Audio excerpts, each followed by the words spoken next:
for losing assistant coaches. Okay, who cares about the stats? We didn't score enough touchdowns. Okay, it doesn't matter about yards. It matters about scoring points. Didn't do that consistent enough today. Just the 2 snaps. That doesn't happen to us. It did today. Those are 2 pops in my head to begin with.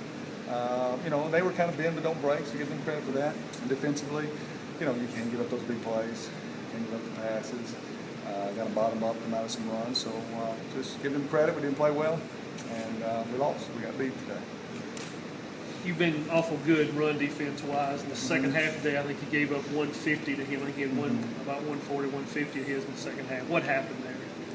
Guys not in their gaps. I mean, any time in run game, when you got enough to stop them, it's because, guys getting 2 guys in the gap and you leave the gap open. And so I'm sure it was that and combination of missed tackles as well.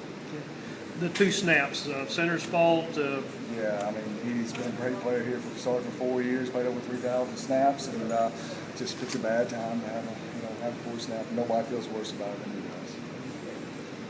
What needed to happen at halftime in your mind? You guys were down 2 touchdowns at that point. What did you need to see to get it kind of went like you wanted it to go. You got the stop. I think you went down and scored. What was it, a field goal or a touchdown, right? 24-7. Down by 7, and then all of a sudden they came out with a big run, about 30 yards. And, we didn't get the momentum back.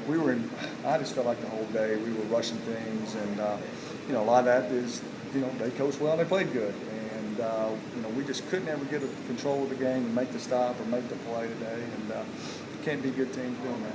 You guys had a couple of tough offensive drives at the start of the game. Did you sense any frustration from any of the guys at that point? I can't remember. I think we moved the ball a couple, first down or 2. You just, Dylan's got to work on this. It's not about the yards. It's not about, it's about some execution of some things. Now, sometimes with this height, it's hard to execute completely.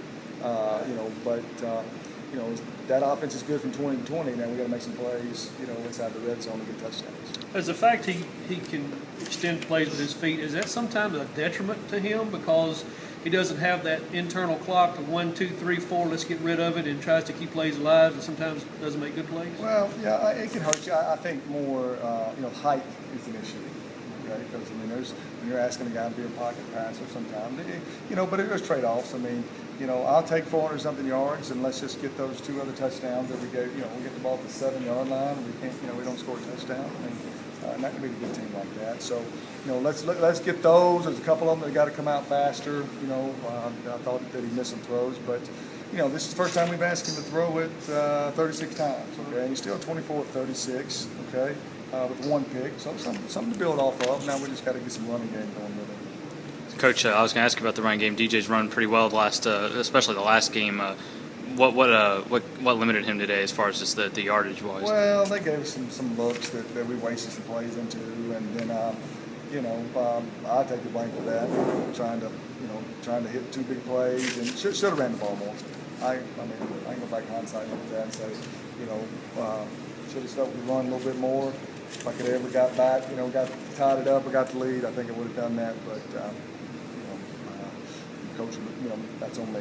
Anything that Jacksonville State did to surprise you today at all? They mixed up some fronts for us. They showed something that they haven't shown up to this point. We made some adjustments on it, and in some spots took advantage of it. But anytime that you're having to take a first-year quarterback and make those adjustments, that's good coaching on defense.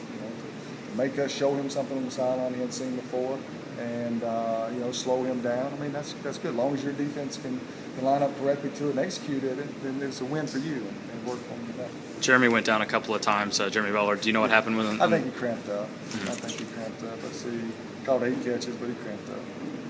You're never going to be really thrilled giving up 41 points on defense. No.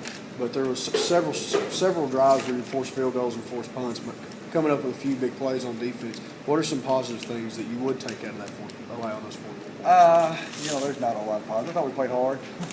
I did. I thought we played hard. I have to look at the tape. I know we played a lot of D-line, and I think a lot of guys got to play, on that side of the ball. You just got to take those experiences and hopefully capitalize on them in the weeks to come.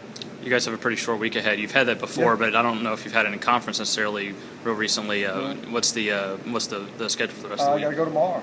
You got to feel bad. Heard about this one. I hope I heard. I know the kids heard too. And watch the tape tomorrow and then put it behind us. There's nothing we can do. We can rant and rave all we want to, but But that ball's gonna kick off next Thursday in Cookville, and we got to be ready to go.